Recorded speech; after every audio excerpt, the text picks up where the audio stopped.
आदरणीय सभापति जी, वडक्कम, अभिवादन। यह सुखद संयोग है कि लगभग 7:30 दशकों बाद डॉक्टर सर्वपल्ली राधाकृष्णन जी, जो तमिलनाडु में जन्मे, देश के सर्वोच्च पंचायत के उच्च सदन के पहले सभापति और देश के पहले उपराष्ट्रपति बने, उन्हीं महान शख्सियत के उत्तराधिकारी के रूप में आज आप उसी महान विरासत और दायित्व को संभाल रहे हैं। आपका नाम भी वही है।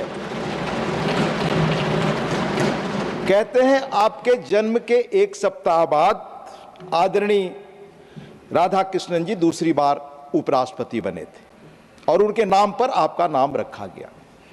आपको बहुत बधाई, आपका हार्दिक स्वागत।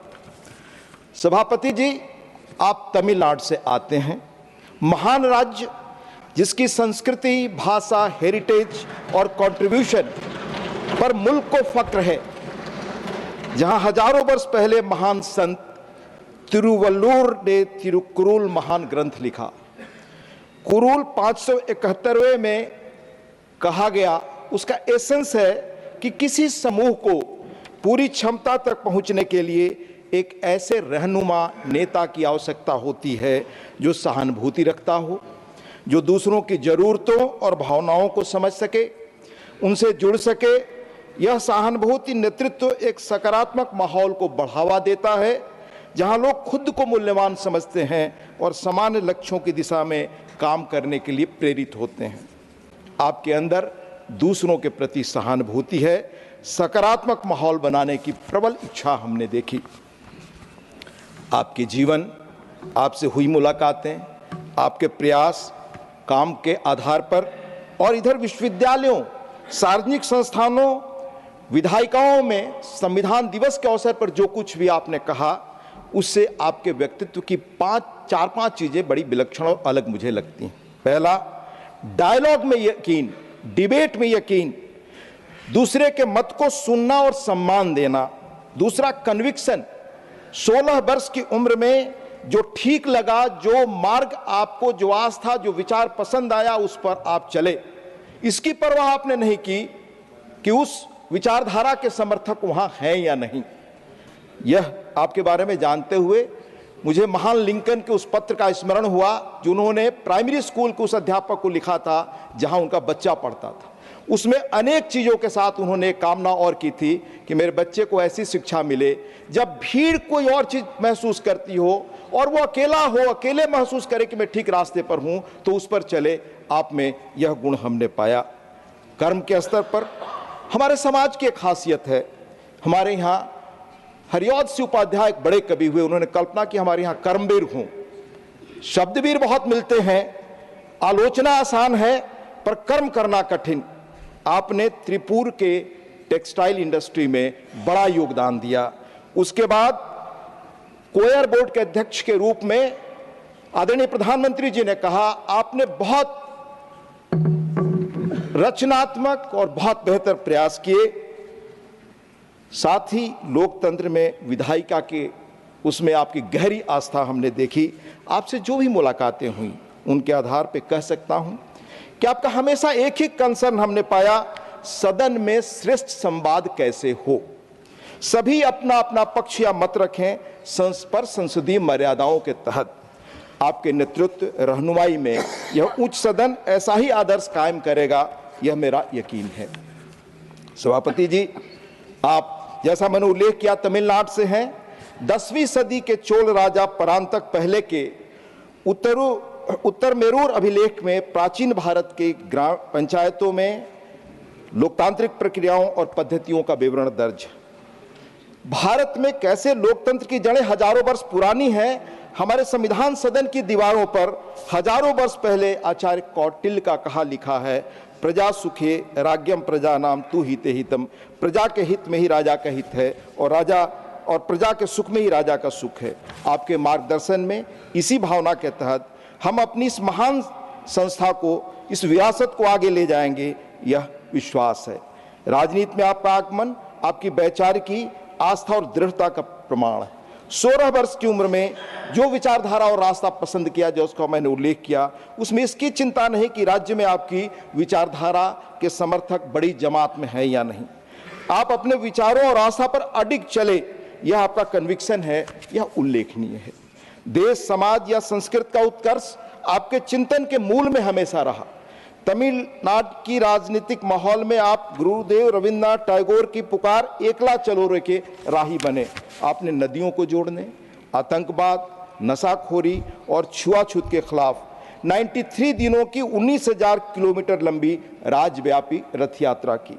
ये सभी विषय देश की सुरक्षा व सामाजिक आर्थिक कल्याण और प्रगति से जुड़े हैं।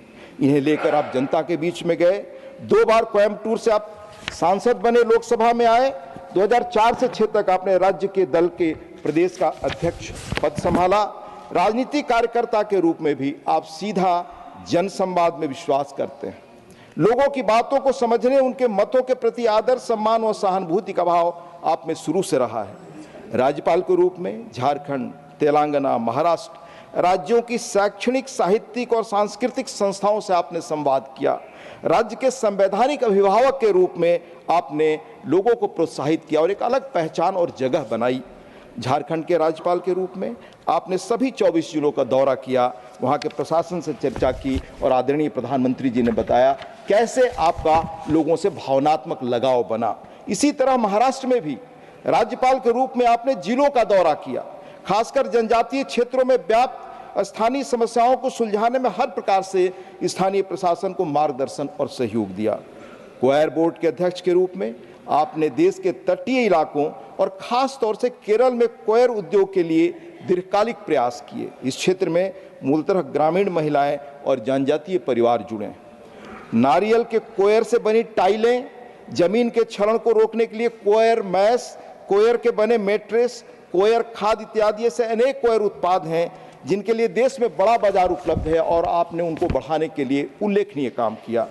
स्थानीय शिल्प और कौशल को स्वदेशी अभियान से बहुत लाभ मिला। कोयर क्षेत्र का बढ़ता निर्यात वोकल फॉर लोकल अभियान की सफलता है।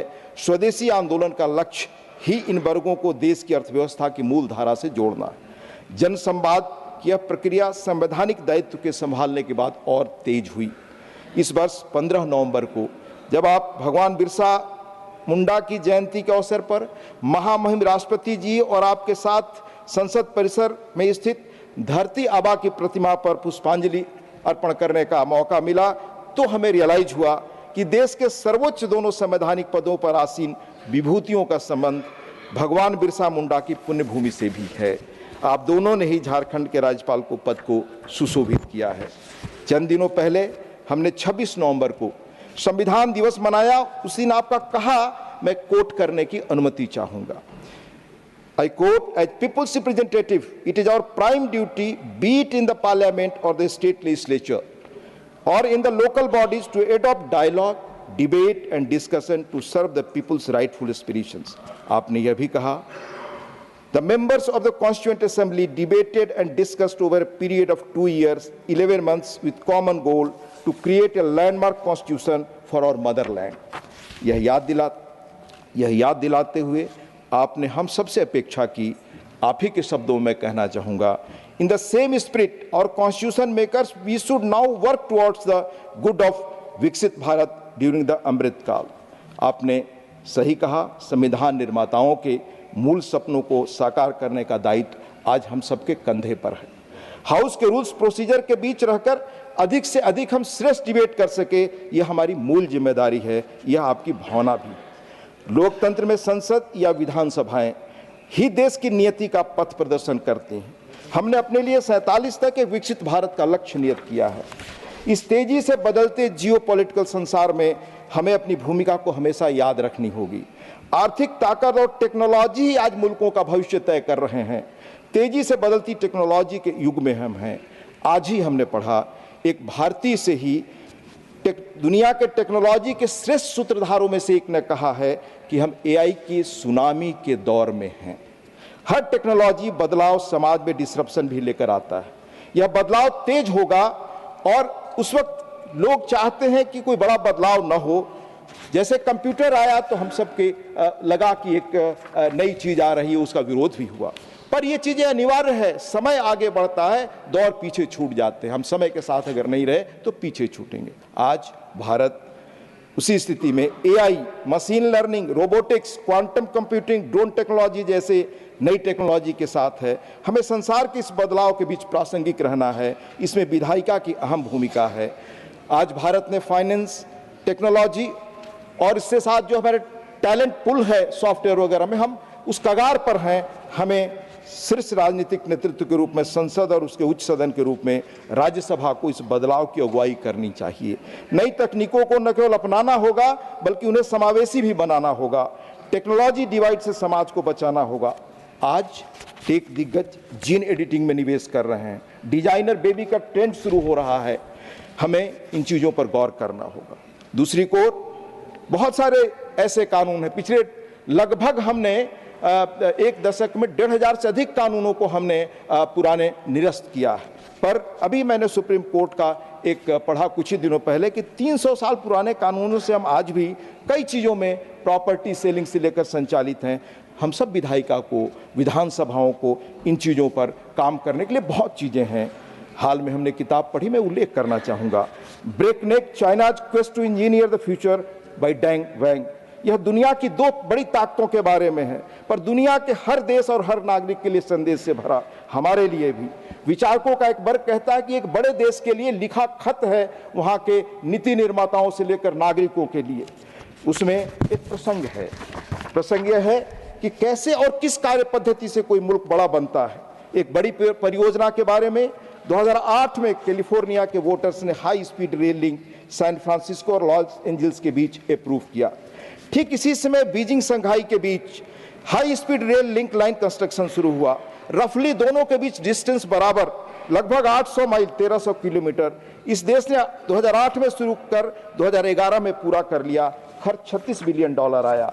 पहले एक दशक में 1.35 बिलियन यात्रियों ने इसमें यात्रा कर ली, पर दूसरे देश में कैलिफोर्निया में यह प्रोजेक्ट पूरा नहीं हो पाया। लेटेस्ट कॉस्ट एस्टिमेट है $128 बिलियन। कयास है कि इसका फर्स्ट सेगमेंट 2030-33 के बीच शुरू हो सकता है। लेखक का निष्कर्ष है कि ये दोनों स्टार्क कॉन्ट्रास्ट है।